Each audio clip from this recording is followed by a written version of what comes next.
4세기 로마 황제보다 더 강한 자들이 있었습니다. 바로 궁정 환관들이었죠. 그리고 그 뒤에는 권력을 얻자마자 무너져버린 한 인물 갈루스가 있었습니다. 오늘은 이 둘의 파국적인 교차점을 따라가 보겠습니다. 장군들을 두려워하고 고위 관리들을 불신한 콘스탄티우스 2세는 자녀가 없다는 이유로 야심 없는 환관들을 가까이 두기 시작합니다. 하지만 이것이야말로 제국의 내부 붕괴를 부르는 선택이었습니다. 과거 도미티아누스와 네르바 황제는 환관을 제안했고 콘스탄티누스 대제도 이들을 미천한 지위로 격하시켰습니다. 하지만 나약한 콘스탄티우스 아래에서 환관들은 다시 부활했습니다. 그들은 사회적으로 혐오받는 존재였지만 아첨과 음모의 달인이었습니다. 특히 시종장 에우세비우스는 황제의 감정을 조종하며 자신의 이익을 챙겼죠. 그러나 이들의 영향력은 곧 비극적인 결말을 맞게 됩니다. 한편 콘스탄티누스 대제의 조카인 갈루스와 율리아누스 형제는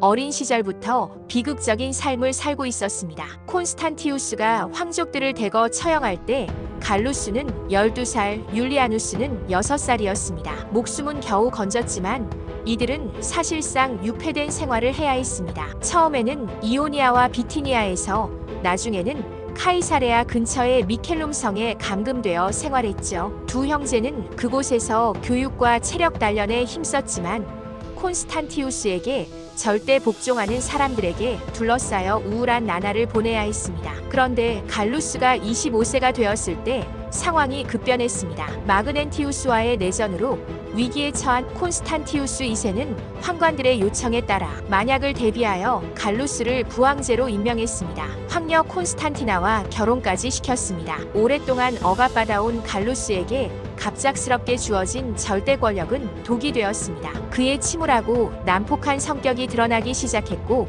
복수의 여신 같은 아내 콘스탄티나는 이를 부채질했습니다. 안티오크는 공포의 도시가 되었습니다. 공개 처형과 군사 처형이 빈번해졌고 갈루스는 자신에게 복종하지 않는 자들을 직접 신문했고 잔혹한 고문과 공개 처형으로 공포를 퍼뜨렸습니다. 그의 눈빛에는 억눌려 있던 분노와 복수심이 자리 잡고 있었죠. 그의 잔인한 통치로 시민들은 공포에 떨어야 했죠. 콘스탄티우스는 내전 중이라 갈루스의 폭정을 모른 척했습니다. 하지만 내전에서 승리한 후 부황제의 필요성이 사라지자 콘스탄티우스 2세와 환관들은 갈루스 제거를 검토하기 시작했습니다. 마침 결정을 확고하게 한 사건이 터졌습니다. 안티오크의 식량난으로 죽은 시리아 총독 테오필루스가 사실은 갈루스의 선동에 의해 죽었다는 사실이 밝혀진 것입니다. 분노한 콘스탄티우스는 동방 총독 도미티아누스와 황실 재무관 몬티우스를 파견해 갈루스를 소환하려 했습니다. 하지만 갈루스는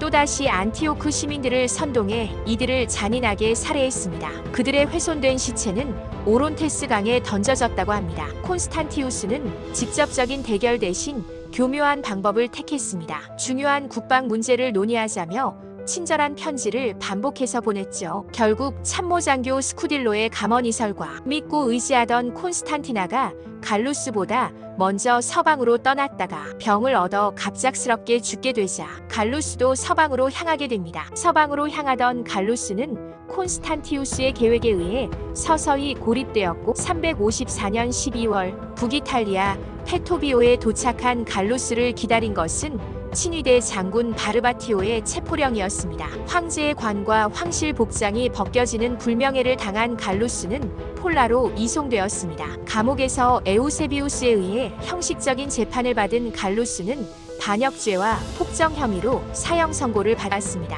콘스탄티우스는 처형을 망설였지만 황관들이 나서서 사형을 집행하게 했습니다. 그들은 갈루스의 보복이 두려웠고 부유한 동방 제국을 차지하려는 욕심도 있었습니다. 결국 갈루스는 흉악범처럼 두 손이 등 뒤로 묶인 채 참수되었습니다. 이번 영상에서는 심리적으로 미성숙한 갈루스가 권력을 얻게 되었을 때 맞게 되는 비극적인 결말과 황관들이 콘스탄티우스 2세의 뒤에 숨어서 실제적인 영향력을 행사하는 모습을 볼 수 있었습니다. 구독과 좋아요는 영상 제작에 큰 힘이 됩니다. 감사합니다.